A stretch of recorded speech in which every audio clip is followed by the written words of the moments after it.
ఏమిటనేది? కాకి కాల్చి పారేశాను. ఆ ఇంటి మీద కాకి ఇంటి మీద వాడకూడదుగా మరి.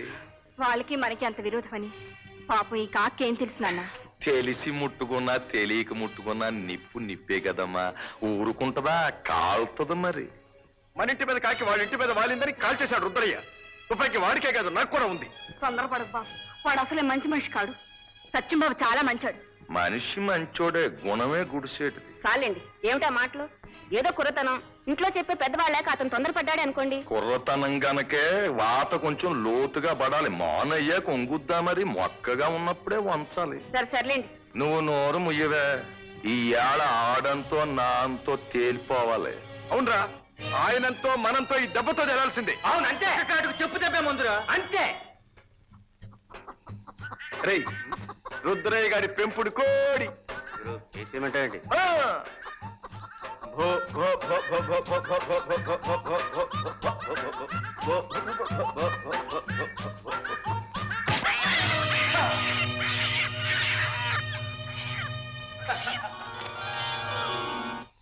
అహాహ భోజనంబు వింతైన వంటకంబు కయ్యాల వారి కోడి అయ్యింది భలే రోజు. నారిగా రా.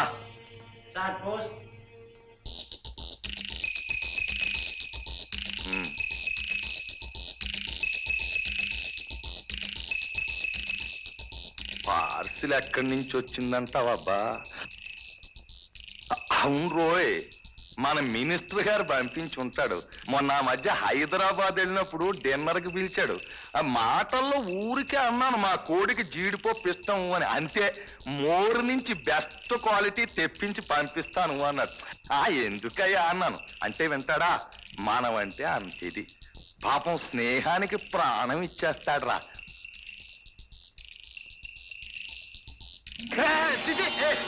దూరంగా పెట్ట. ఏంటి ఏమిట్రా ఇది? బొచ్చు బాబు, కోడి బొచ్చు. మన కోడి బొచ్చులాగే ఉందేమిట్రా? ఏమిటినా ఇది? కనపడ్డంలా బొచ్చు, కోడి బొచ్చు. మన కోడి బొచ్చే. కోడినాడు కూరండుకు తినేసి బొచ్చు మనకు పార్సిల్ చేసి పంపాడు, రిజిస్టర్ పార్సిల్. ఎవరండి? ఇంకెవడో ఆ సత్తిగాడే. పొగరెక్కిపోయి కళ్ళు పొరలగమ్మిని. అవును, నువ్వు కాకిని కాలిస్తే అతను కోడిని చంపాడు. కాకి గాలిలో ఎగిరేది ఈడు అబ్బగాడు సొమ్మ. ఈ కోడి నాది. జీడిపప్పు బాదం పిస్తా పెట్టి నా ప్రాణంతో సమానంగా పెంచుకున్నాను. ఎందుకు లేని ఊరుకుంటుంటే ఈ కుర్నాయాళ్ళకు అలుసైపోయాను. యువజన సంఘం ఒకటి పెట్టి అచ్చోసినాంబోతుల్లాగా ఈదుల్లో పడి దోసుకు తింటున్నారు.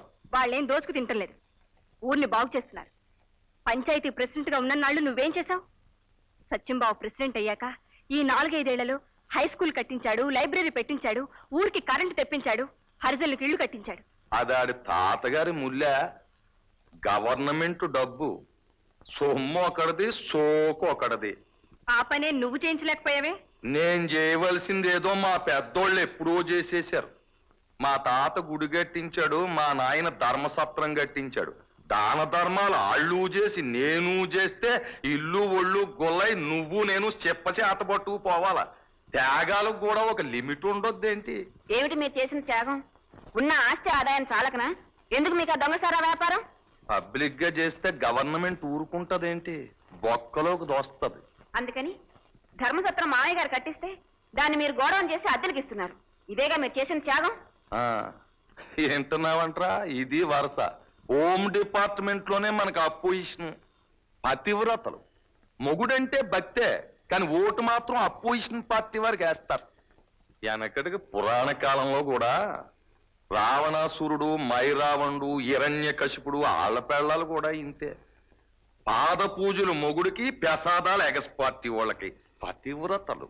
అయ్యగారు శివాలయం దగ్గర మన సరిహద్దు కూడా పాల్గొడుతున్నారండి. ఎవరు? స్పెషల్ సత్యం అండి. ఇంకా చూస్తావేరా మన జనాన్ని తీసుకెళ్లి వాడిని తావదన్నెత్తక. చూడండి నాయన, ఒక్కొక్కరిని అమ్మోరికి బలిస్తాను. సరిహద్దు ఇదేనా? ఇదే. కరెక్టేగా? దేవుడు సొమ్మడి బాబు సొమ్మలా కలుపుకున్నాడు. వాడి కనించి బద్దలు కొట్టండి రా.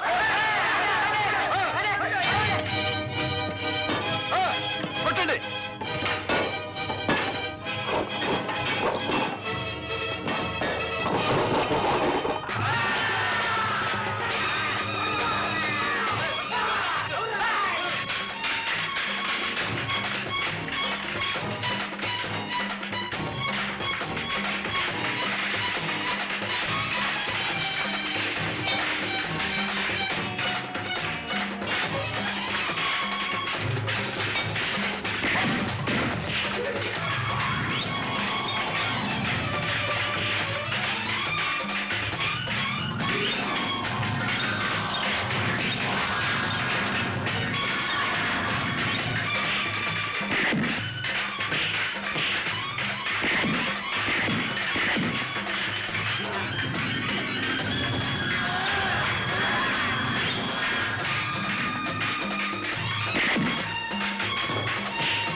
ఆగండి.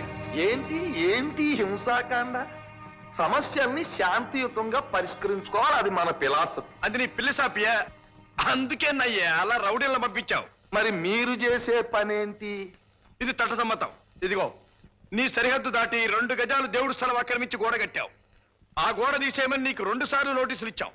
సరే, నేను పైకి అప్పీల్ చేశానుగా. ఏమో నీ అప్పీల్ మాకేం తెలీదు.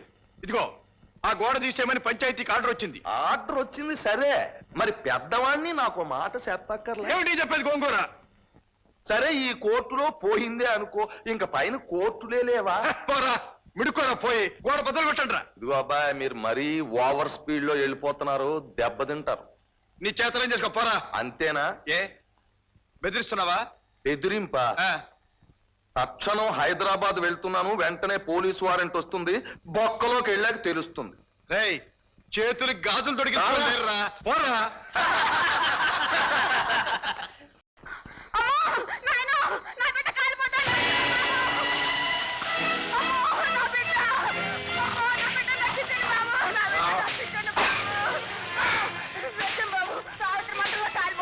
అలాగా? మరి భయపడ.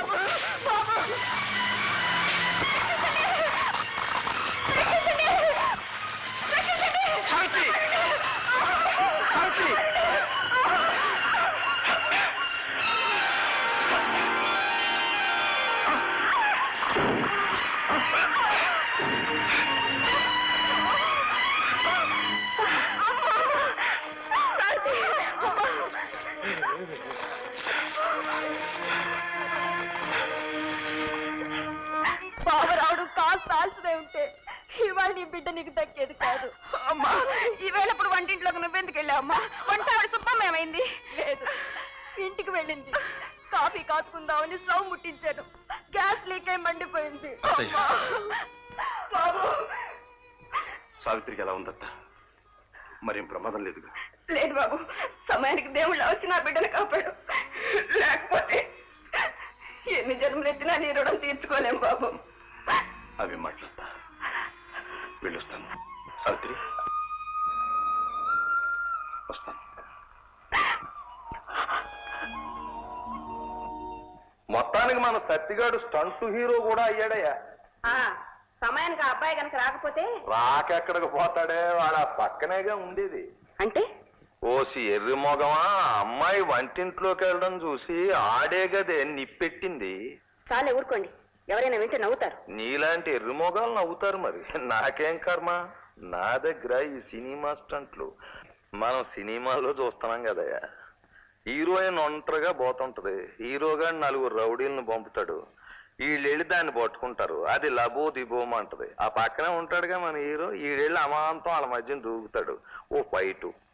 ఈ రౌడీగాళ్ళు దెబ్బలు తిని పారిపోతారు, ఆ హీరోగాడు పెద్ద పోజెట్టు నిలబడతాడు, ఆ హీరోయిన్ డెళమోకం వేసుకుని ఈ ఎర్రి సూపులు చూస్తూ నిలబడిపోద్ది. అంతే, లవ్ డూయెట్టు. ఎవరికి తెలీదు ఈ సినిమా టెక్నిక్. ఈ కుర్రకారుతో యాగలేకుండా ఉన్నాం. గొడ్లకని మా దొడ్లో పాక వేయిస్తే గోడ బజార్లో ఉందని మొత్తం పడగొట్టేసి. సర్లే, ఏదో సామె చెప్పినట్టుంది.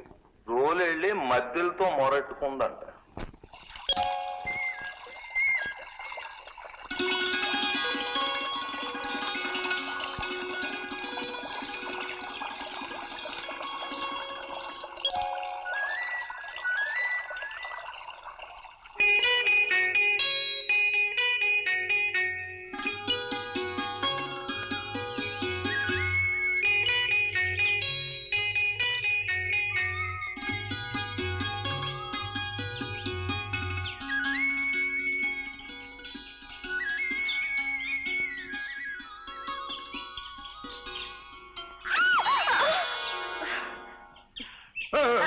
ఏమిటి అల్లరి?